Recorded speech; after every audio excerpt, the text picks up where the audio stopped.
Hi കൂട്ടുകാർ, അസ്സലാമു അലൈക്കും വറഹ്മത്തുള്ളാഹി തആല ബറകാതുഹു. ഇംഗ്ലീഷ് മീഡിയം സ്കൂൾ മദ്രസ 7ാം ക്ലാസ്സിൻ്റെ പൊതുപരീക്ഷ വരുന്നത് അടുത്ത ദിവസമാണ്. അപ്പോൾ അവർക്ക് ഉപകാരപ്പെടാവുന്ന ഒരു ഉലൂമുദ്ദീനിലെ മോഡൽ ചോദ്യപേപ്പറുമായിട്ടാണ് ഞാൻ വന്നിരിക്കുന്നത്. നമുക്ക് ചോദ്യങ്ങൾ നോക്കി ഉത്തരങ്ങളൊക്കെ മനസ്സിലാക്കാം. നമുക്കതൊരു റിവിഷൻ ചോദ്യപേപ്പറായിട്ട് ഉപയോഗപ്പെടുത്താവുന്നതാണ്. എന്താണ് ഒന്നാമത്തെ ചോദ്യം വന്നത്? എന്താണ്? അഹമ്മദുൽ കബീർ റിഫായി റളിയല്ലാഹു അൻഹു ജനിച്ചു. എവിടെയാണ് ജനിച്ചത് എന്നാണ്. എവിടെയാണ് ജനിച്ചത്? ഇറാഖിലാണ് ജനിച്ചത്. റിഫായി ഷെയ്ഖ് ഇറാഖിലാണ് ജനിച്ചത്. അപ്പോൾ നമുക്ക് ഇറാഖ് എന്നത് രേഖപ്പെടുത്താം. അഹമ്മദ് റിഫായി പ്രസിദ്ധരായ 4 കുത്തുബുകളിൽപ്പെട്ട ആളാകുന്നു. ഇറാഖിലാണ് ജനിച്ചത്. അദ്ദേഹം അറിവ് അന്വേഷണത്തിനും ആരാധനാ പ്രിയത്തിലുമായിട്ടാണ് വളർന്നത്. ഷാഫി മദ്ഹബിൻ്റെ കർമ്മശാസ്ത്രമാണ് പഠിച്ചത്. ഒക്കെ നമ്മൾ പഠിച്ചിട്ടുണ്ട്. അപ്പോൾ അത് മനസ്സിലാക്കാം. അടുത്തത് എന്താണ്? ഖിലാഫത്തുൽ ഉസ്മാനിയ സ്ഥാപിച്ചു. ആരാണ് ഖിലാഫത്തുൽ ഉസ്മാനിയ സ്ഥാപിച്ചത്? ഉസ്മാനുൽ ആസി എന്നവരാണ്. അപ്പോൾ അത് ടിക്ക് ചെയ്യാം. അടുത്തത് അബ്ബാസി ഖിലാഫത്ത് ബഗ്ദാദിൽ അവസാനിച്ചു.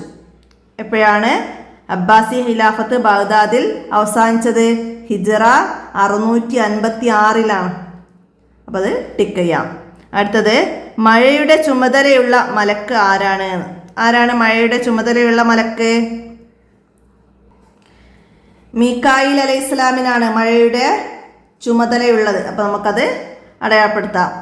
ആദ്യമായി ഇസ്ലാമിനെ ആശ്ലേഷിക്കാൻ ഭാഗ്യം ലഭിച്ചു. കേരളത്തിനാണ് ആദ്യമായി ഇസ്ലാമിനെ ആശ്ലേഷിക്കാൻ ഭാഗ്യം ലഭിച്ചത്, കേരളത്തിന്. അടുത്തത് എൻ്റെ ശരീരം എൻ്റെ തീരുമാനമാണ് എന്ന ആശയം ശരിയോ തെറ്റോ എന്നാണ്. എന്താണ്? തെറ്റാണ്.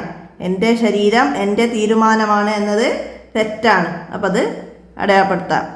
അടുത്തത് മുസ്ലിങ്ങളെ കാഫിറുകളും മുശ്രിക്കുകളുമായി ചിത്രീകരിച്ചു. ആര്? വഹാബികൾ. വഹാബികൾ മുസ്ലിങ്ങളെ കാഫിറുകളും മുശ്രിക്കുകളുമായി ചിത്രീകരിച്ചു. നബി സല്ലല്ലാഹു അലൈഹി വസല്ലമയുടെ സേവകൻ ആരായിരുന്നു? അനസ് റളിയല്ലാഹു അൻഹു. അനസ് റളിയല്ലാഹു അൻഹു നബി സല്ലല്ലാഹു അലൈഹി വസല്ലമക്ക് 10 വർഷം ഹിദ്മത്ത് ചെയ്തിട്ടുണ്ട്, സേവനം ചെയ്തിട്ടുണ്ട്. മനസ്സിലാക്കാം. അടുത്തത് എന്താണ്? ബ്രിട്ടീഷ് അധിനിവേശത്തിൽ ഏറ്റവും കൂടുതൽ കൊടുതി അനുഭവിച്ചത് ആരാണ് എന്നാണ്. ആരാണ്? മുസ്ലിങ്ങളാണ്. അപ്പോൾ അത് ടിക്ക് ചെയ്യാം. അടുത്തത് അള്ളാഹുവിൻ്റെ നിയമങ്ങൾ നാം എങ്ങനെ അറിയും? അള്ളാഹുവിൻ്റെ നിയമങ്ങൾ, അപ്പോൾ അള്ളാഹുവിൻ്റെ നിയമങ്ങൾ നാം മുർസലുകളിലൂടെയാണ് അറിയുന്നത്. മുർസലുകളിലൂടെ.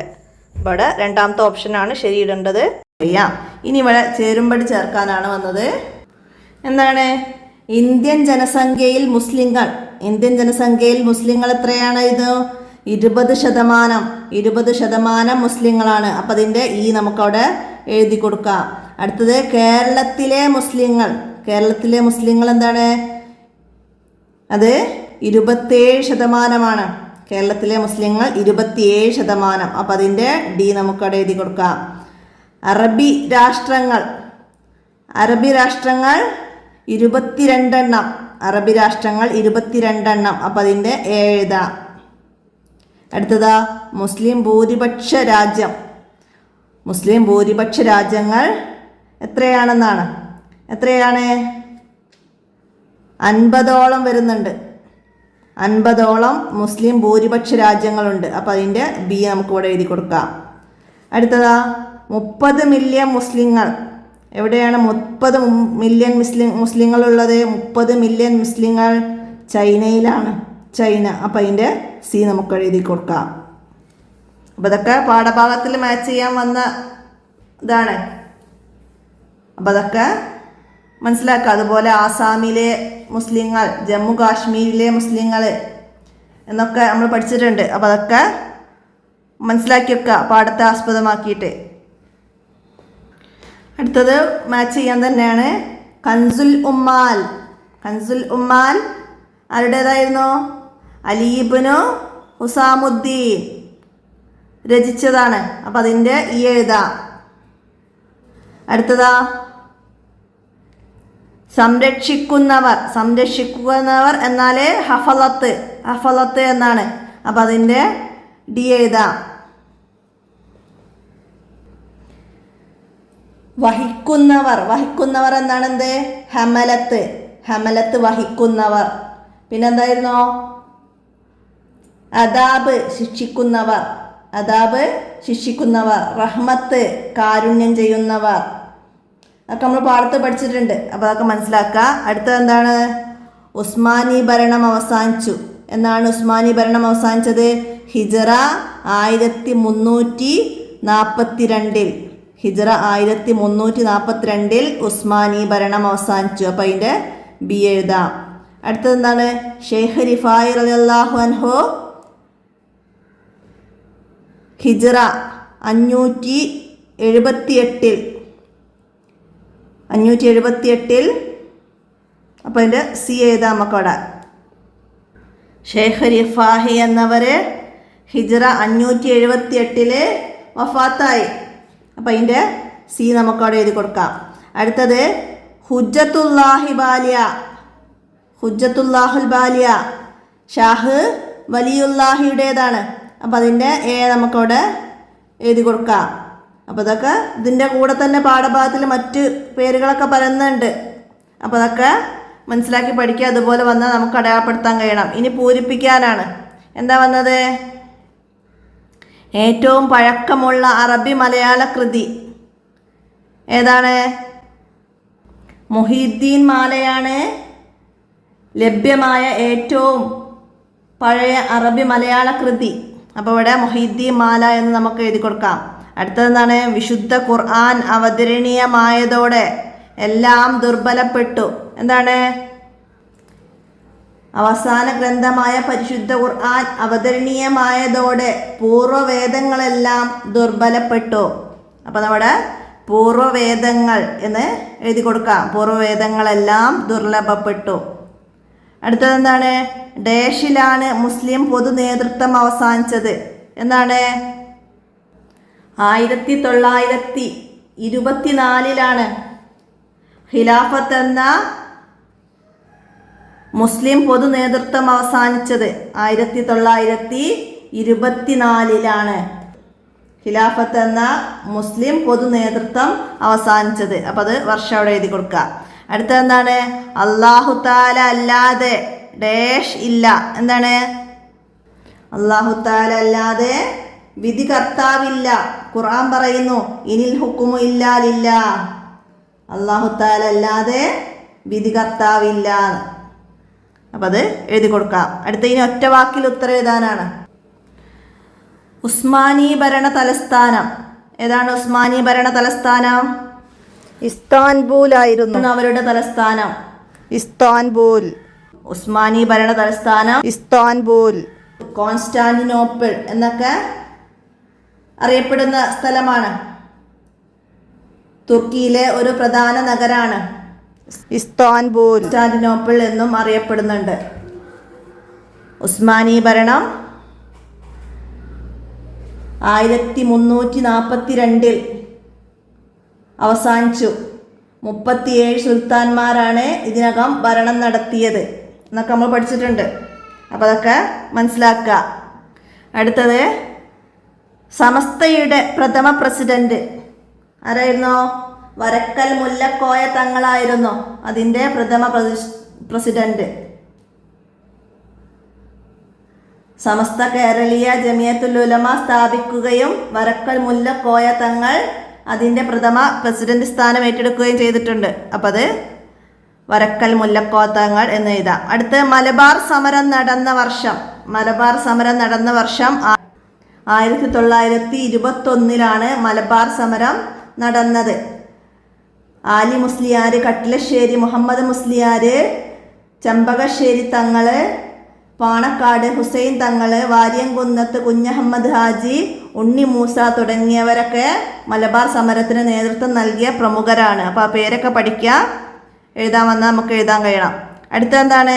മുസ്ലിങ്ങൾ വലിയ പീഡനങ്ങൾ അനുഭവിക്കുന്ന ഒരു രാജ്യം ഏതൊക്കെയാണ്? അവിടെ 3 രാജ്യങ്ങൾ പഠിച്ചിട്ടുണ്ട് നമ്മൾ. ഫലസ്തീന്, റോഹിംഗ്യ, ഉയ്ക്കൂര് എന്നിവിടങ്ങളിലെ മുസ്ലിങ്ങൾ വലിയ പീഡനങ്ങൾ അനുഭവിച്ചു കൊണ്ടിരിക്കുന്നു. ഫലസ്തീനിൽ ഇസ്രായേലരെയും, റോഹിംഗ്യയിൽ മ്യാൻമർ സർക്കാരിൻ്റെയും, ഉയ്ക്കൂറിൽ ചൈനയുടെയും ക്രൂരമായ അതിക്രമങ്ങൾക്ക് അവർ വിധേയമായിക്കൊണ്ടിരിക്കുകയാണ്. അപ്പോൾ ഇവിടെ ഒരു രാജ്യം എഴുതാനാണ്. അപ്പോൾ മനസ്സിലാക്കി പഠിക്കുക. അടുത്തത് ഇന്നാ നഹ്നു നസ്സൽന ദിക്ർ എന്നതിലെ ദിക്ർ കൊണ്ടുള്ള ഉദ്ദേശം എന്താണ്? ഈ ആയത്തിലെ ദിക്ർ പരിശുദ്ധ ഖുർആനിനെ കുറിച്ചാണ് ദിക്ർ എന്ന് പറഞ്ഞത്. പരിശുദ്ധ ഖുർആനിനെ കുറിച്ചാണ് ദിക്ർ എന്ന് പറഞ്ഞത്. ഇന്നാ നഹ്നു നസ്സൽന ദിക്ർ എന്നതിൽ ദിക്ർ എന്നത് പരിശുദ്ധ ഖുർആനിനെ കുറിച്ചാണ് പറഞ്ഞത് എന്ന് എഴുതാം. അടുത്ത ഇനി ഒറ്റ വാചകത്തിൽ ഉത്തരം എഴുതണം. എന്താണ്? ലോക മുസ്ലിങ്ങൾ നേരിടുന്ന പ്രധാന പ്രശ്നങ്ങളിൽ 2 എഴുതാൻ. എന്തൊക്കെയാണ് ലോക മുസ്ലിങ്ങൾ നേരിടുന്ന പ്രധാന പ്രശ്നങ്ങൾ? അതിന് 2 എഴുതാനാണ്. എന്താണ്? വിവേചനം, സാംസ്കാരിക അധിനിവേശം, വിഭാഗീയത, വഹാബിസം, മതനിരാശം, വർഗീയത എന്നിവയാണ് ലോക മുസ്ലിങ്ങൾ നേരിടുന്ന പ്രധാന പ്രശ്നങ്ങൾ. അപ്പോൾ ഇന്ന് 2 എഴുതുക. വിവേചനം, സാംസ്കാരിക അധിനിവേശം, വിഭാഗീയത, വഹാബിസം, മതനിരാശം, വർഗീയത. നിങ്ങളെ അവസാനത്തെ ചാപ്റ്ററിലാണ് പറയുന്നത്. നന്നായി മനസ്സിലാക്കി പഠിക്കുക. അധിക എക്സാമിനും വരുന്ന ചോദ്യമാണത്. അടുത്തത് എന്താണ്? തൗറാത്ത് വായിച്ച ഉമർ റളിയല്ലാഹു അൻഹുവിനോട് നബി സല്ലല്ലാഹു അലൈഹി വസല്ലമ പറഞ്ഞത് എന്താ പറഞ്ഞത്? ഒരിക്കൽ ഉമർ റളിയല്ലാഹു അൻഹു നബി സല്ലല്ലാഹു അലൈഹി വസല്ലമയുടെ അടുത്ത് വെച്ച് തൗറാത്ത് വായിച്ചു. അപ്പോൾ അവിടുന്ന് ഗൗരവത്തോടെ ഇങ്ങനെ പറഞ്ഞു. എന്താ പറഞ്ഞത്? വലൗ കാന മൂസ ഹയ്യം മാ വസിയഹു ഇല്ലത്തിബാഇ. എന്താ പറഞ്ഞത്? മൂസ അലൈഹിസ്സലാം ഇപ്പോൾ ജീവിച്ചിരിപ്പുണ്ടെങ്കിൽ എന്നെ പിന്തുടരുകയല്ലാതെ അദ്ദേഹത്തിന് നിർവാഹമുണ്ടാകുമായിരുന്നില്ല. മൂസ അലൈഹിസ്സലാം ഇപ്പോൾ ജീവിച്ചിരിപ്പുണ്ടായിരുന്നെങ്കിൽ എന്നെ പിന്തുടരുകയല്ലാതെ അദ്ദേഹത്തിന് നിർവാഹമുണ്ടാകുമായിരുന്നില്ല. ഇതാണ് നബി സല്ലല്ലാഹു അലൈഹി വസല്ലമ ഉമർ റളിയല്ലാഹു അൻഹുവിനോട് പറഞ്ഞത്. അടുത്തത് എന്താണ്? സ്വാതന്ത്ര്യസമരത്തിന് നേതൃത്വം നൽകിയ പ്രമുഖർ ആരെല്ലാം? സ്വാതന്ത്ര്യസമരത്തിന് നേതൃത്വം നൽകിയ പ്രമുഖർ ആരൊക്കെയായിരുന്നു?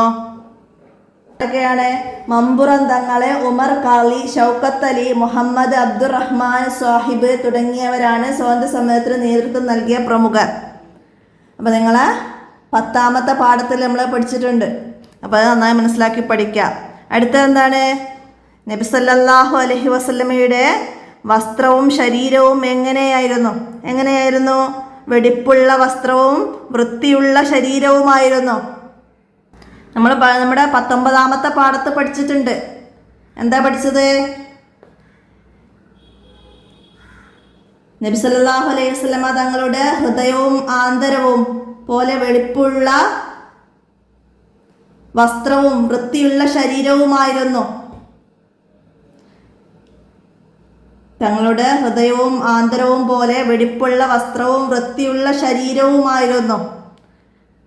അപ്പോൾ ഇവിടെ നബി സല്ലല്ലാഹു അലൈഹിയുടെ വസ്ത്രം ശരീരവും എങ്ങനെയുള്ളതായിരുന്നു ചോദിച്ചാൽ തങ്ങളുടെ ഹൃദയവും ആന്തരവും പോലെ വെടിപ്പുള്ള വസ്ത്രവും വൃത്തിയുള്ള ശരീരവുമായിരുന്നു. വെള്ള വസ്ത്രത്തോടായിരുന്നു ഏറ്റവും ഇഷ്ടം. അധികമായി സുഗന്ധം ഉപയോഗിക്കുമായിരുന്നില്ല എന്നൊക്കെ നമ്മൾ പഠിച്ചിട്ടുണ്ട്. അപ്പോൾ ആ പാഠത്തിൽ വന്ന ചോദ്യങ്ങളൊക്കെ മനസ്സിലാക്കി പഠിക്കുക. അറബി ചാപ്റ്ററാണ്, മനസ്സിലാക്കി പഠിക്കുക. അടുത്തത് എന്താണ്? അടുത്തത് മുസ്ലിങ്ങളുടെ വൈജ്ഞാനിക മുന്നേറ്റം തടസ്സമാകാനുള്ള കാരണം എന്തായിരുന്നു കാരണം? അധിനിവേശ ശക്തികളോടുള്ള പോരാട്ടവും പ്രതിരോധവും കാരണം മുസ്ലിങ്ങളുടെ വൈജ്ഞാനിക മുന്നേറ്റം തടസ്സപ്പെട്ടു. അധിനിവേശ ശക്തികളോടുള്ള പോരാട്ടവും പ്രതിരോധവും കാരണം മുസ്ലിങ്ങളുടെ വൈജ്ഞാനിക മുന്നേറ്റം തടസ്സപ്പെട്ടു. അപ്പോൾ മനസ്സിലാക്കുക. അടുത്തത് എന്താണ്? ആശയം എഴുതാനാണ്. വ നൂറുല്ലാഹില യുഹുദ ലിയാസി. എന്താണ് അതിൻ്റെ അർത്ഥം? ഒഹിബു സോലിഹീൻ എന്നൊരു ബൈത്തിൻ്റെ പാഠം നമ്മൾ പഠിച്ചിരുന്നു. അതിൽ 2ാമത്തെ ലൈനിലെ ഒരു വരിയാണ് ഇവിടെ വന്നത്. എന്തായിരുന്നു അതിൻ്റെ അർത്ഥം? പാപികൾക്ക് സമ്മാനിക്കപ്പെടുകയില്ല അറിവ് പാപികൾക്ക് സമ്മാനിക്കപ്പെടുകയില്ല എന്നും എന്നോട് വർത്തമാനം പറഞ്ഞു.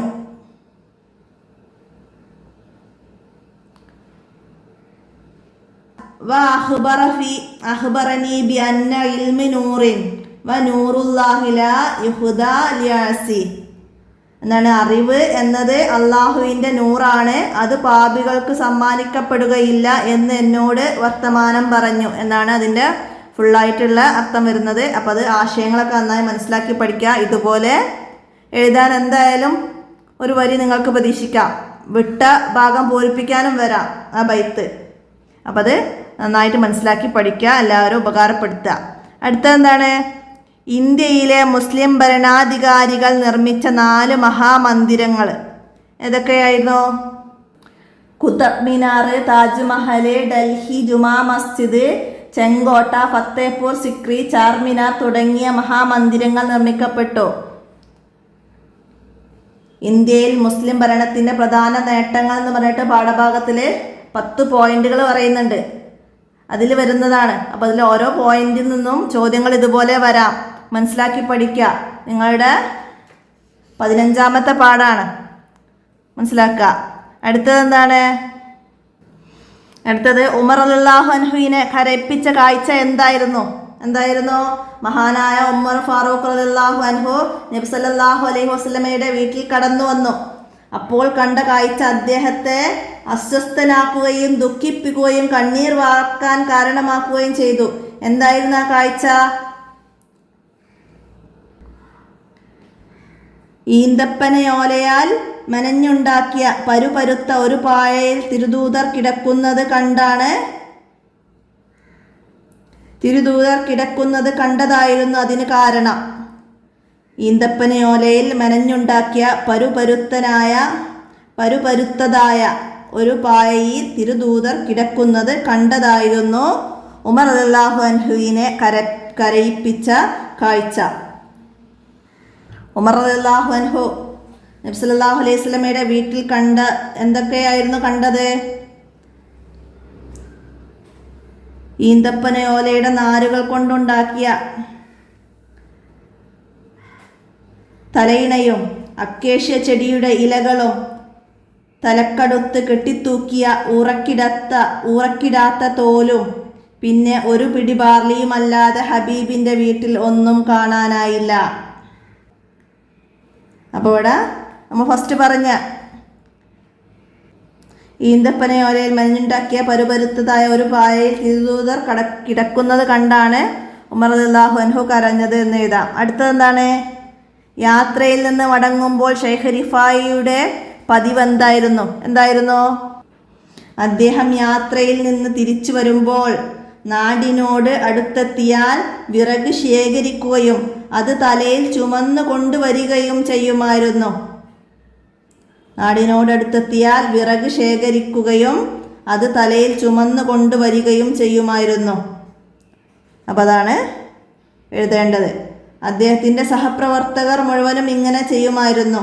നാട്ടിലെത്തിയാൽ ചുമന്നു കൊണ്ടുവന്ന വിറക് വിധവകൾക്കും പാവപ്പെട്ടവർക്കും വാതരോഗികൾക്കും മറ്റു രോഗികൾക്കും അന്ധന്മാർക്കും വൃദ്ധന്മാർക്കും ഇടയിൽ വീതിച്ചു നൽകുമായിരുന്നു. എല്ലാ മനുഷ്യരോടും അധികരിച്ച ദയ കാണിച്ചവരായിരുന്നു ഷെയ്ഖ് റിഫായി. നിങ്ങൾ ഭൂമിയിലുള്ളവർക്ക് കരുണ കാണിക്കുവിൻ, എങ്കിൽ വാനലോകത്തുള്ളവൻ നിങ്ങൾക്ക് കരുണ ചെയ്യുമെന്ന് ഷെയ്ഖ് റിഫായി പറഞ്ഞു. അപ്പോൾ അതൊക്കെ മനസ്സിലാക്കുക. പിന്നെന്താണ്? ഇസ്ലാമിക വിജ്ഞാനങ്ങളിൽ പ്രസിദ്ധ 4 രചനകൾ ഏതൊക്കെയാണ്? നിങ്ങൾ 12ാമത്തെ പാഠത്ത് പറയുന്നുണ്ട്. തഫ്സീറുൽ ബൈളാവിയുടെ ഹാഷിയ രചിച്ച ശിഹാബുദ്ദീൻ ഹഫാജി, ഖുലാസത്തുൽ ഹിസാബിൻ്റെ മുസന്നിഫ് ബഹാഉദ്ദീൻ ആമുലിയെ, തുഹ്ഫത്തുൽ മുഹ്താജിൻ്റെ മുഅല്ലിഫ് അഹ്മദ് ഇബ്നു ഹജറിൽ ഹൈതമി, ജൗഹറത്തു തൗഹീദ് എഴുതിയ ഇബ്രാഹിമുൽ ലഖാനി, അസീറത്തുൽ ഹലബിയ രചിച്ച നൂറുദ്ദീൻ ഹലബി. ഇതൊക്കെ മഹാപണ്ഡിതന്മാരും ഇസ്ലാമിക വിജ്ഞാനങ്ങളിൽ പ്രസിദ്ധമായ രചനകൾ നടന്നത് ഉസ്മാനികളുടെ കാലത്തായിരുന്നു. അപ്പം അത് രചനകളാണ് ഇവിടെ എഴുതാൻ പറഞ്ഞത്. അപ്പോൾ നമുക്ക് തഫ്സീറുൽ ബൈളാവി, ഖുലാസത്തുൽ ഹിസാബ്, തുഹ്ഫത്തുൽ മുഹ്താജ്, ജൗഹറത്തു തൗഹീദ്, അങ്ങനെ 4 നമുക്ക് അവിടെ എഴുതി കൊടുക്കാം. അപ്പോൾ അത് നന്നായി മനസ്സിലാക്കി പഠിക്കുക. അടുത്തത് എന്താണ്? 5 വരിയിൽ കുറയാതെ എഴുതാനാണ്, കുറിപ്പ് എഴുതണം. ഇന്ത്യൻ സ്വാതന്ത്ര്യ സമരത്തിൽ മുസ്ലിങ്ങളുടെ പങ്ക് എന്നതിനെ കുറിച്ചാണ് എഴുതേണ്ടത്. നിങ്ങളുടെ 15ാമത്തെ പാഠത്തിൽ പറയുന്നുണ്ട് ഇന്ത്യൻ സ്വാതന്ത്ര്യ സമരത്തിൽ മുസ്ലിങ്ങളുടെ പങ്ക് എന്ന് പറഞ്ഞിട്ട്. അപ്പോൾ അതിൽ മുസ്ലിങ്ങളുടെ ഭരണം മൂലം ഇന്ത്യ വൻ പുരോഗതി നേടി. രാജ്യം ഏകോപിതമായി. നിരവധി നാട്ടുരാജ്യങ്ങളും പരസ്പരം യുദ്ധങ്ങളുമായി കഴിഞ്ഞിരുന്ന ഇന്ത്യയെ മുസ്ലിം ഭരണാധികാരികൾ ഒരു ഭരണത്തിൻ്റെ കീഴിൽ ഏകോപിപ്പിച്ചു. നീതിയിലും സമ്പത്തിലും സഹിഷ്ണുതയിലും അധിഷ്ഠിതമായ അവരുടെ ഭരണത്തിൽ രാജ്യത്ത് സമാധാനം നിലവിൽ വരികയും പുരോഗതിക്ക് സാഹചര്യം വരികയും ചെയ്തു. ഇന്ത്യയിൽ മുസ്ലിം ഭരണത്തിൻ്റെ പ്രധാന നേട്ടങ്ങൾ, ഇന്ത്യൻ മുസ്ലിം ഭരണകാലത്ത് പ്രധാന നേട്ടങ്ങൾ പറയുന്നുണ്ട് അവിടെ. അപ്പോൾ അതൊക്കെ ചേർത്തിട്ട് നമുക്ക് അതിൽ 5 വരി കുറയാതെ എഴുതി കൊടുക്കാം. അപ്പോൾ അത് മനസ്സിലാക്കുക. അടുത്തത് എന്താണ് വരുന്നത്? മംഗോളികളുടെ പടയോട്ടം. അതിനെക്കുറിച്ചാണ് എഴുതേണ്ടത്. അത് നിങ്ങൾ 12ാമത്തെ പാഠത്തിലാണ് പറയുന്നത്. മംഗോളിയൻ ഭരണാധികാരിയായ ചെങ്കിസ് ഖാനും അദ്ദേഹത്തിൻ്റെ മരണശേഷം പൗത്രൻ ഹുലാക്കു ഖാനും നടത്തിയ പടയോട്ടത്തിൽ ഇസ്ലാമിക ലോകത്ത് നഗരങ്ങളാകെ തകർക്കപ്പെട്ടു. അവസാനം അബ്ബാസി ഖിലാഫത്തിൻ്റെ തലസ്ഥാനവും അക്കാലത്തെ ഏറ്റവും വലിയ പട്ടണവുമായ ബാഗ്ദാദും അവർ തകർത്തു. അവസാനത്തെ അബ്ബാസി ഖലീഫ വധിക്കപ്പെടുകയും ബാഗ്ദാദിലെ അബ്ബാസി ഖിലാഫത്ത് അവസാനിക്കുകയും ചെയ്തു. പ്രാകൃതരും രക്തദാഹികളുമായ മംഗോളിയർ ഇസ്ലാമിക നാഗരികതയുടെ അഭിമാനമായിരുന്ന മദ്രസകളും മസ്ജിദുകളും ആശുപത്രികളും ഗ്രന്ഥാലയങ്ങളുമെല്ലാം നശിപ്പിച്ചു. ലക്ഷക്കണക്കിന് ജനങ്ങളെ കൂട്ടക്കൊല നടത്തി. അപ്പോൾ ഇത്രയും മംഗോളികളുടെ പടയോട്ടം എന്നതിനെ കുറിച്ച് നമുക്ക് ആ പാഠത്തിന് ആസ്പദമാക്കിയിട്ട് എഴുതാം. അപ്പോൾ ഇതുപോലെ എല്ലാ പാഠത്തിൽ നിന്നും നിങ്ങൾക്ക് വരുന്ന എല്ലാ പാഠത്തിൽ നിന്നും 5 വരികൾ കുറയാതെ എഴുതുന്ന രീതിയിൽ ഓരോ പാഠത്തെയും ആസ്പദമാക്കിയിട്ട് ഓരോ പോയിന്റുകളും നന്നായി മനസ്സിലാക്കി പഠിക്കണം. എന്നാലാണ് നമുക്ക് ഇതുപോലെ 5 വരി കുറയാതെ എഴുതാൻ വന്നാൽ നമുക്ക് എഴുതാൻ കഴിയുള്ളൂ. നിങ്ങൾക്ക് വർക്കിൽ വരുന്ന തഹസീസ് ആ ഭാഗത്ത് വരുന്ന ചോദ്യങ്ങളാണ് ഇങ്ങനെ 5 വരിയിൽ കുറയാതെ എഴുതാൻ വരിക. ലോക മുസ്ലിങ്ങൾ എന്ന വിഷയം, പിന്നെ അതുപോലെ അള്ളാഹുവിൻ്റെ നിയമങ്ങളെ കുറിച്ചിട്ട് ഇന്ത്യൻ മുസ്ലിം നവോത്ഥാനം എന്നതിനെക്കുറിച്ച് നിങ്ങൾ 13ാമത്തെ പാഠത്തെ ആസ്പദമാക്കിയിട്ട് നന്നായി മനസ്സിലാക്കി പഠിക്കുക. ആ പാഠത്തിൻ്റെ തദ്രിഭാഗത്തിൽ വന്ന ചോദ്യങ്ങളും ഫില്ലിൻ ബ്ലാങ്ക്സും ഒക്കെ നന്നായി മനസ്സിലാക്കി എല്ലാ പാഠത്തിൻ്റെയും വർക്ക് നന്നായി മനസ്സിലാക്കി പഠിക്കുക. എന്തായാലും ഇമ്പോർട്ടൻ്റ് ചോദ്യങ്ങളൊക്കെ തന്നെയാണ് വർക്കിൽ വന്നത്. അപ്പോൾ അതൊക്കെ നന്നായി മനസ്സിലാക്കി പഠിക്കുക. അപ്പോൾ ഇത്രയും ചോദ്യങ്ങളാണ് ഈ ചോദ്യ പേപ്പറിൽ വന്നത്. അപ്പോൾ എല്ലാവരും മനസ്സിലാക്കി ഉപകാരപ്പെടുത്തുക. വീഡിയോ കൂട്ടുകാർക്കൊക്കെ ഷെയർ ചെയ്ത് കൊടുക്കുക. എന്തെങ്കിലും തെറ്റുകളൊക്കെ സംഭവിക്കുന്നുണ്ടെങ്കിൽ കട്ട് ചെയ്യാനൊക്കെ വിട്ടുപോകുന്നത് ഉണ്ടെങ്കിൽ അറിയിക്കുക. ഇന്നത്തെ ഈ വോയിസ് ഇവിടെ അവസാനിപ്പിക്കുകയാണ്. അസ്സലാമു അലൈക്കും വറഹ്മത്തുള്ളാഹി വബറകാതുഹു.